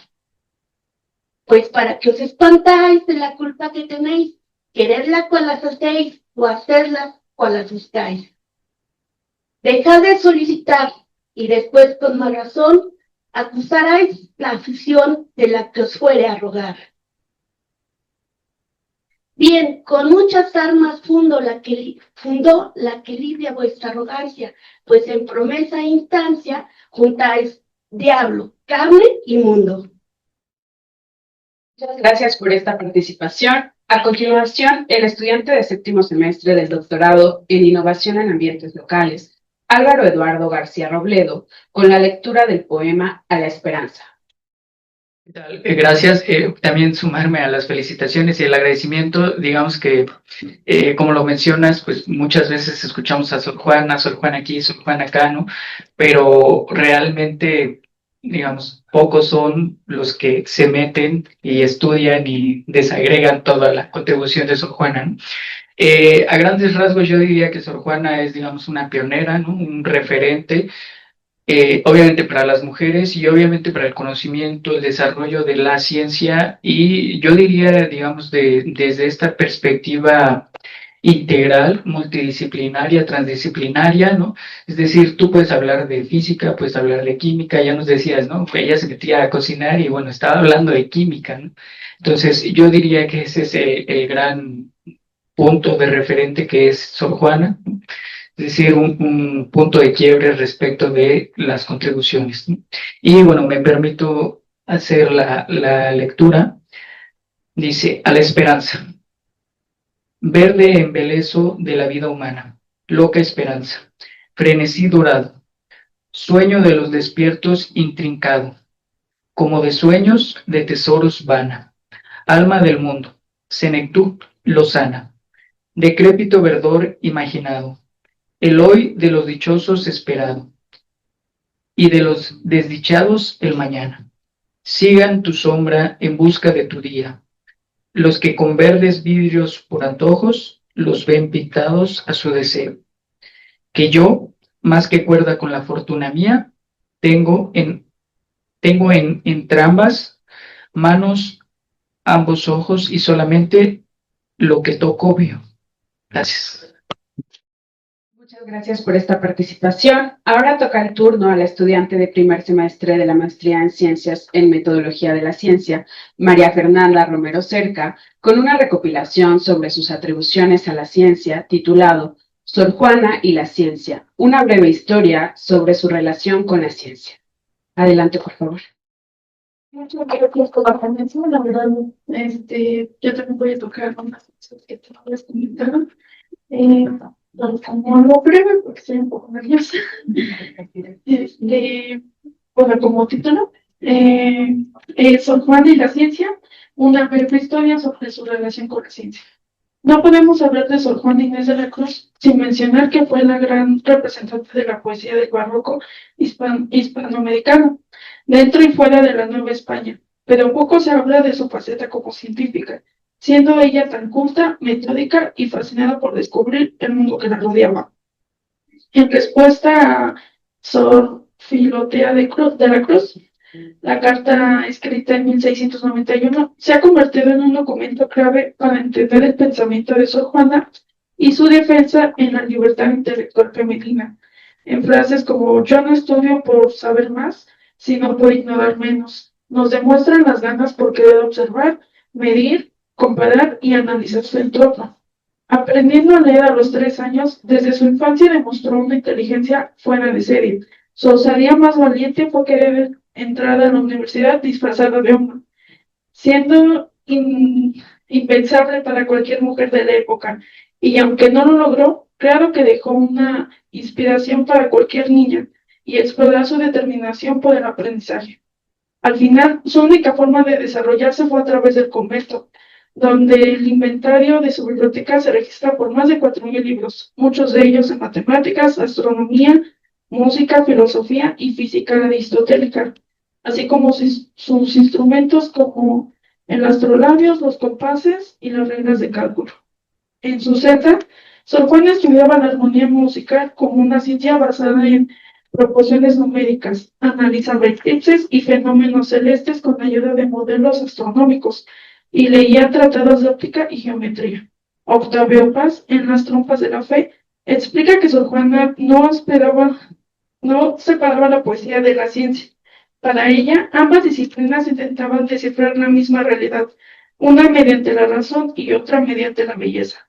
Su pensamiento científico también se releva en su método. Es la respuesta a Sor Fileta. Sor Juana describe cómo estudiaba cualquier cosa que llamara su atención, desde la forma en la que se mueve la luz en el espejo, hasta cómo hierve el agua en la cocina. Por eso dijo aquella frase famosa: si Aristóteles hubiera guisado, mucho más hubiera escrito. Con esa expresión defendía la capacidad intelectual de las mujeres y su derecho al estudio y al conocimiento, argumentando que la inteligencia y la capacidad de filosofar también se encuentran y desarrollan en las tareas cotidianas y en la cocina. En resumen, la atribución científica de Sor Juana no es un descubrimiento concreto, sino su labor intelectual y su defensa de la razón y el conocimiento universal, incluyendo las disciplinas científicas en el contexto social y religioso que buscaba limitar la capacidad intelectual de las mujeres. Sor Juana fue poeta, sí, pero también fue matemática, música, astrónoma, filósofa natural, sobre todo una mujer que entendió que el conocimiento no es un privilegio, sino un derecho. Agradecemos la participación y cedemos el micrófono a la estudiante de primer semestre de la maestría en Gestión de la Innovación, María del Rosario Osorio Cervantes, quien nos presentará su análisis sobre la frase: No estudio para saber más, sino por ignorar menos. Adelante, por favor.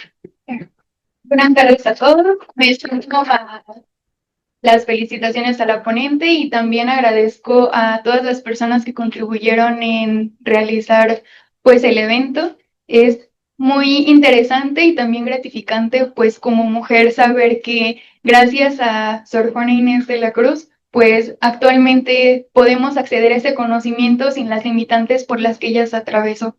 Y bueno, la frase no estudio por saber más, sino para ignorar menos, ya la había escuchado anteriormente, pues desde la infancia, pero no sabía que la acuñó fue Sor Juana Inés de la Cruz. Y bueno, para mí esta frase representa que el seguir aprendiendo es no solamente para cultivarte como persona, sino para entender un poquito más el mundo y ser más empático con las situaciones que se viven día a día, sin importar el género de la persona ni tampoco su condición económica. Y pues básicamente, aunque no se tengan tanto los recursos económicos, se puede ser autodidacta, pues para poderte cultivar más. Gracias. Agradecemos esta participación y damos paso a la doctora Norma Patricia Maldonado Reynoso, docente e investigadora del centro, quien nos tiene la lectura del libro Respuesta a Sor Filotea de la Cruz, los primeros años de vida de Sor Juana y su primer acercamiento a saber leer y su amor por aprender. Adelante. Gracias, pues me uno a la felicitación por tan buena conferencia y también pues a los organizadores de esta actividad que de alguna manera nos invitan precisamente a todas estas reflexiones que el día de hoy se han abordado. Yo quisiera, antes de leer este fragmento, comentar que, como bien ya nos explicaba nuestra conferencista magistral, pues Sor Juana viene del siglo XVII y estamos en el siglo XXI. Si en el siglo XXI todavía vemos que esa equidad no existe, imaginemos lo que era el siglo XVII. Y en ese siglo XVII, si bien Sor Juana fue muy astuta para argumentar su postura, su posición y su trabajo, debemos recordar que en ese entonces pues, la mujer no tenía derecho realmente a estudiar, a profundizar, a leer. Entonces, su vida tampoco fue tan fácil y por eso es que yo quise iniciar la lectura con los primeros años de su vida para que pudiéramos también observar que tampoco fue tan sencilla esa postura. Y ello también me lleva a comentar de que estamos en el siglo XXI y tenemos la oportunidad de elegir qué estudiar, en dónde estudiar, de que si queremos tener becas, si queremos hacer un producto comunicativo, un texto, pero no siempre han existido esas condiciones y por ello, bueno, pues, mis respetos a estas personas, Sor Juana, entre muchas mujeres más, que han luchado para que nosotros podamos hacer uso de estas libertades. Yo inicio entonces con esta parte donde Sor Juana va a comentar en la respuesta a Sor Filotea por qué de alguna manera está tan adentrada en estos temas de querer aprender y saber. Y es muy importante comentar de que esta respuesta se llama Respuesta a Sor Filotea porque pues ella escucha un sermón en alguna ocasión, donde pues de alguna manera siglo XVII, a su manera de decir, pues decía que la mujer tenía ciertas actividades que debía de hacer, y ella responde con un escrito y dice, es que la mujer tiene derecho a conocer, a leer, a hacer más acciones, y sucede de que pues un obispo de Puebla, Manuel Fernández, le va a escribir una carta donde inicia muy bonito de que ella tiene muchas cualidades, tal, pero que debería de dedicarse más a otra. Dice, no te dediques a cosas tan banales, sino deberías de dedicarte pues más bien a la parte teológica, como que diciéndole, no te metas en cuestiones y menos al cuestionar a un hombre, ¿no? Y se le llama Respuesta a Sor Filotea, aunque la hace el obispo, la escribe con un seudónimo, para que no, la respuesta que sabía que iba a venir por escrito, pues no se viera de hombre contra mujer, sino que pareciera, entre comillas, que era un diálogo entre monjas. Entonces, ella lo que va a decir es de que quiero que me entiendan por qué tengo el derecho de contestar. Y dice, prosiguiendo en la narración de mi inclinación, de que os quiero dar enterada noticia, digo que no había cumplido yo, Sor Juana, los 3 años de edad, cuando enviando mi madre a mi hermana, mayor que yo, a que se enseñase a leer en una de las que llaman amigas, me llevó a mí tras ella el cariño y la travesura. Y viendo que le daban lección, me encendí yo de manera en el deseo de saber leer, que, engañando a mi parecer a la maestra, le dije que mi madre ordenaba me diese lección. Ella no lo creyó, porque no era creíble, pero por complacer al donaire me la dio.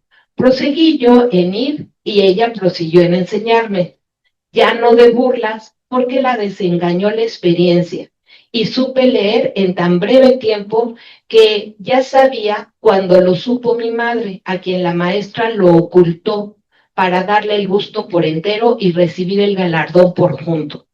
Y yo lo callé, creyendo que me azotaría por haberlo hecho sin orden. Aún vive la que me enseñó, Dios la guarde, y puede testificarlo.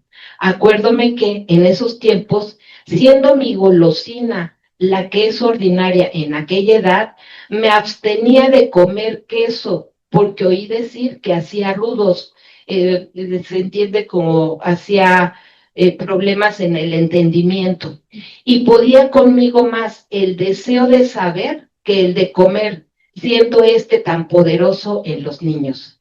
Teniendo yo después como 6 o 7 años y sabiendo ya leer y escribir, con todas las otras habilidades de labores y costuras que desprenden las mujeres, oí decir que había universidad y escuelas en que estudiaban las ciencias en México. Y apenas lo oí cuando empecé a matar a mi madre con instantes e importunos ruegos sobre que, mudándome el traje, vistiéndose de hombre, me enviase a México, en casa de unos deudos que tenía para estudiar y cursar la universidad. Ella no lo quiso hacer e hizo bien, pero yo despiqué el deseo en leer muchos libros, varios que tenía mi abuelo, sin que bastasen castigos ni reprensiones a estorbarlo, de manera que cuando vine a México se admiraban, no tanto del ingenio cuanto de la memoria y noticias que tenía en edad, que parecía que apenas había tenido tiempo para aprender a hablar. Empecé a aprender gramática, en que creo no llegaron a 20 las lecciones que tomé, y era tan intenso mi cuidado que, siendo así que en las mujeres y más en la florida juventud es tan apreciable el adorno natural del cabello, yo me cortaba de él 4 o 6 dedos, midiendo hasta dónde llegaba antes e imponiéndome ley de que si cuando volviese a crecer hasta ahí no sabía tal o cual cosa que me había propuesto de prender en tanto que crecía, me lo volvía a cortar en pena de la rudeza o torpeza. Sucedía así que él crecía y yo no sabía lo propuesto, porque el pelo crecía a prisa y yo aprendía despacio, y con efecto le cortaba en pena de la rudeza, que no me parecía razón que estuviese vestida de cabellos cabeza, que estaba tan desnuda de noticias, que era más apetecible como adorno. Entréme religiosa, aunque conocía que tenía el estado de las cosas. Pensé que yo huía de mí misma, pero miserable de mí. Trájeme a mí conmigo y traje mi mayor enemigo en esta inclinación, que no sé determinar si por prenda o castigo me dio el cielo, pues de apagarse o embarazarse con tanto ejercicio que la religión tiene, reventaban como pólvora y se verificaba en mí. La privación es la causa del apetito. Muchas gracias. Muchas gracias por esta participación. Escuchemos al estudiante de tercer semestre del doctorado en innovación en ambientes locales, Andrés David Barragán Hernández, quien nos presenta su reflexión sobre pensar como acto de valentía, una invocación al espíritu de Sor Juana. Adelante. Bueno, buenas tardes. Primero, nuevamente agradecerle a la ponente por darnos esa visión pues diferente de lo que era Sor Juana. Particularmente a mí Sor Juana pues me interesa en el sentido pues cuando me la enseñan en secundaria en términos del barroco, después viene el neoclasicismo y pues era una lectura difícil para mí, pero como que me invitó a retarme y a leer como nuevas cosas y a ver este mundo de diferente perspectiva. Entonces, como decía, les voy a leer, pensé como acto de valentía, una invocación al espíritu de Sor Juana, y pues es de mi autoría, es una reflexión pues a mirar a Sor Juana, pero en el tiempo, en la actualidad. Silencio, por favor. Es evidente la agonía y el sufrimiento de nuestras almas, adormecidas ante la realidad, sosegadas por las cantidades abismales de información que contaminan la belleza innata de la vida. Es hora de hacer un diagnóstico. ¿En qué claustros modernos nos encerramos por miedo a cuestionar? ¿Qué voces intentan acallarnos o acallamos nosotros mismos con tal de encajar? ¿Permitimos que nuestra curiosidad se adormezca en la comodidad de lo establecido? No es necesario responder. El aire se contamina con cada suspiro, gangrena nuestro cerebro hasta el punto de cegarnos. Es hora de juntar nuestros cuerpos en sinfonía e invocar con fuerza. Ven a este lugar, Sor Juana, hazte presente. ¿Estás entre nosotros? Si es así, concédenos un poco de la divinidad que tu palabra profesaba y de la belleza celestial que tu escritura evocaba. Silencio. Ella ha hablado. No hay cosa más libre que el entendimiento humano, pues lo que Dios no violenta, ¿por qué yo he de violentarlo? Así pues, nos confiesa de manera incómoda y eterna, el conocimiento no es un adorno, es el derecho del alma. A ella la silenciaron en un claustro, entre muros de piedras y rezos, siendo una mente que desafió la gravedad de su tiempo. Sor Juana no eligió el convento como renuncia, sino como trinchera, el único espacio donde su sed de saber no sería un pecado, sino una oración. Porque la curiosidad es el impulso más humano y sagrado del ser humano. Es la fuerza que nos lleva a descifrar el mundo y a encontrarnos con nosotros mismos. Su espíritu sigue rondando entre nosotros, está aquí. Recorre el lugar como brisa y sigue diciendo, el sueño todo, en fin, lo poseía. Todo, en fin, el silencio lo ocupaba, aún el ladrón dormía, aún el amante no se desvelaba. Es la revelación de un mundo dormido, donde nadie vela, donde nadie cuestiona. La humanidad se encuentra apagada, pasiva ante su realidad. Nos rodean pantallas, notificaciones, discursos prefabricados que nos dicen qué pensar, qué sentir, qué desear. Y sin darnos cuenta, vamos cambiando la pregunta incómoda por la opinión rápida, el silencio reflexivo por el comentario inmediato, la lectura profunda por el titular escandaloso. Nos creemos libres porque podemos elegir, pero rara vez nos detenemos a preguntar, ¿quién eligió primero lo que se nos muestra? Sor Juana, hoy entre nosotros, nos dice que hay barrotes de hierro, que no hay barrotes de hierro ni muros de piedra, sino formas de encierro más útiles. Algoritmos que deciden lo que vemos, jornadas laborales que no nos dejan pensar, burlas, misoginia, clasismo y un largo etcétera. A Sor Juana la censuraron, a nosotros nos ahogan en información para que no tengamos tiempo de pensar. A nosotros nos convencen de que no vale la pena intentar comprender el mundo, que es mejor solo consumir. Sor Juana habla con la misma ironía con la que reclamó a los hombres de su tiempo. Ella dice que no hay conocimiento sin incomodidad, que no hay lucidez sin atravesar antes cierta oscuridad.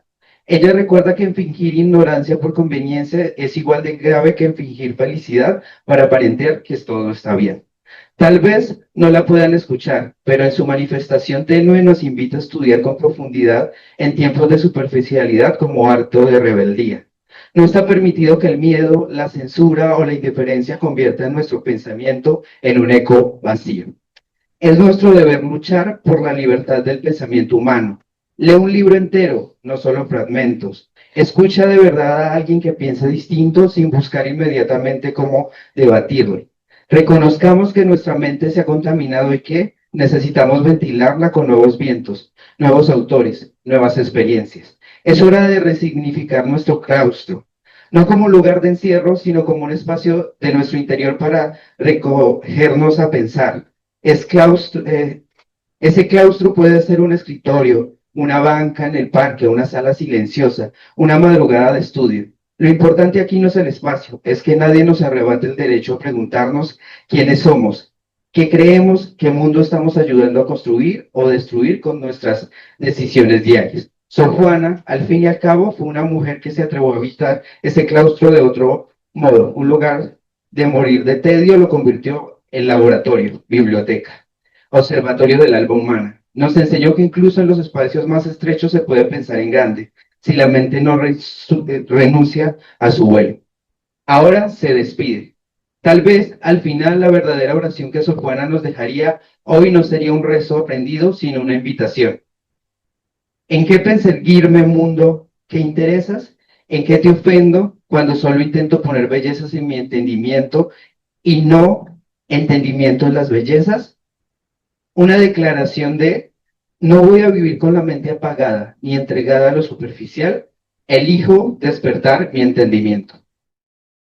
Muchas gracias por esta participación. Ahora invitamos a la doctora Rocío Huerta Cuervo, docente e investigadora del centro, quien nos comparte una lectura sobre Sor Juana y las trampas de la fe. El libro Las trampas de la fe, de Octavio Paz, se publicó en 1982.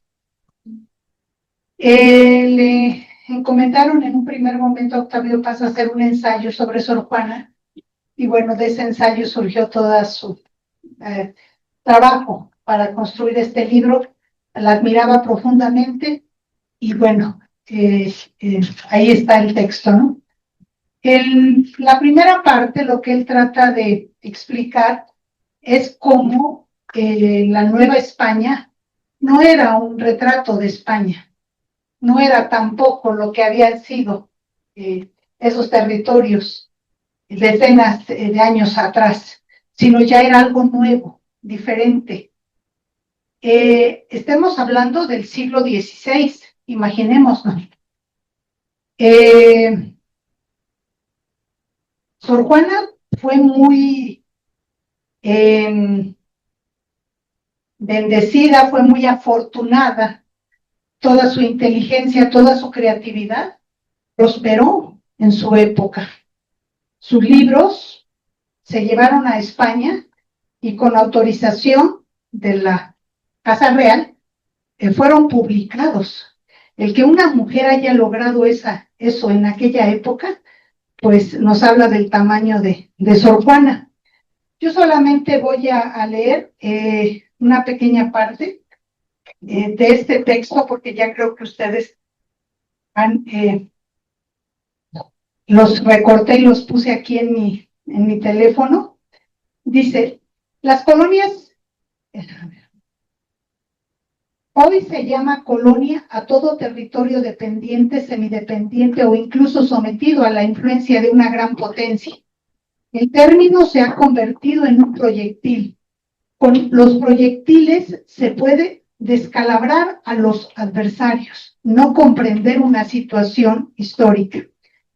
Las colonias inglesas en América fueron creadas por grupos de colonos inspirados por motivos religiosos, políticos y económicos. Como los colonos griegos, los ingleses quisieron fundar comunidades a imagen y semejanza de lo que existía en la madre patria.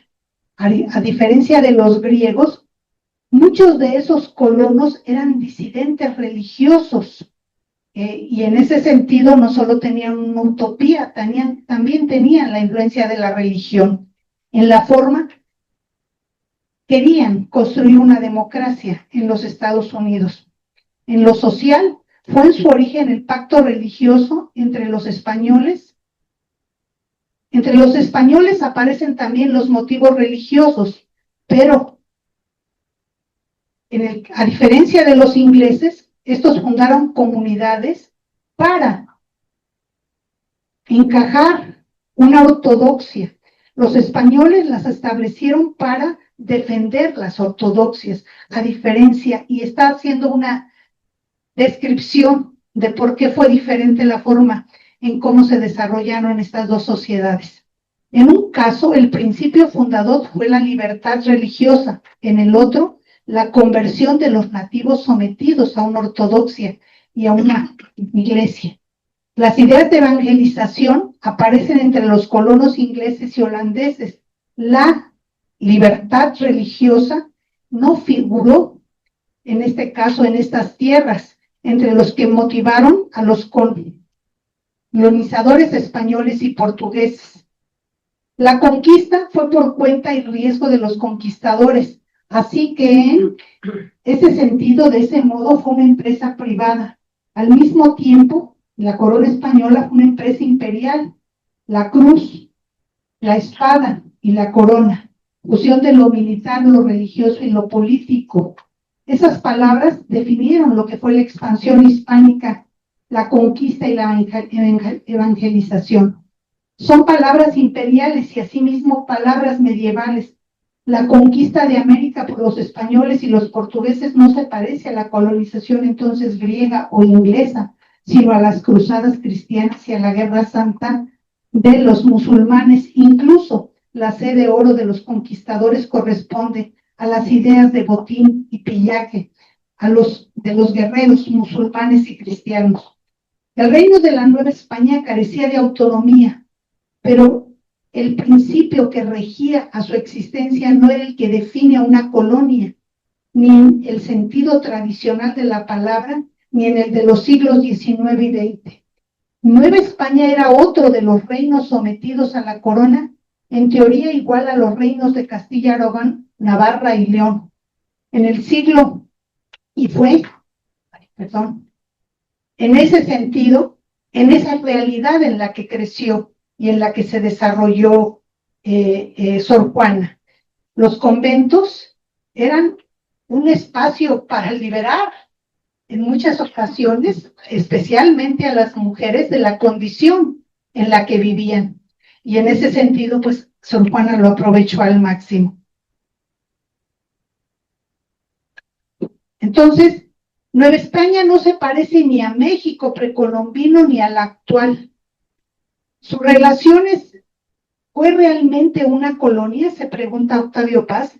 Todo depende de lo que se entienda por esa palabra. En su acepción original, la palabra designa el establecimiento pacífico violento en un territorio ajeno a un grupo que viene de otro país. En este caso, pues ya Sor Juana era hija de criollo, ¿verdad? Pero era mestiza, podemos decir ya completamente. Fue realmente una... discúlpenme que no veo bien aquí. ¿Sí? Disculpen, ya no voy a seguir leyendo porque mis lentes por aquí los debo de tener. La letra es muy pequeña, pero en todo caso yo lo que quería, digamos, remarcar y por qué elegí esas dos hojas del escrito de Octavio Paz, es porque para comprender la valía y lo inmenso de la aportación y de esa figura que fue Sor Juana Inés de la Cruz, hay que comprender el contexto en el que vivió. ¿Qué hubiese sido de nosotros de vivir en un contexto con esas características? Ella lo logró por su vocación, por su inteligencia y por su convicción y su comprensión de las relaciones entre los seres humanos. Me parece que eso fue muy, muy, muy importante. En el pleno siglo XVI, Sor Juana le habló a muchos hombres como quizá nosotras no nos atrevemos a hacerlo en la actualidad, rompiendo estereotipos, estructuras, rompiendo convenciones que en aquella época prevalecían. Entonces, en mucho, Nueva España fue algo muy diferente de España y a lo que era previamente por figuras como Sor Juana. Y eso creo que es importante reconocerlo. Discúlpenme, la verdad, llegué de improviso y había seleccionado los párrafos, pero bueno, ya no me dio tiempo de imprimirlos, me fui a clase y así ocurrió. Muchas gracias. Gracias por su participación. Agradecemos a las y los integrantes de la comunidad por sus aportaciones que enriquecen este espacio y reafirman la vigencia del pensamiento sorjuanista en nuestra vida académica.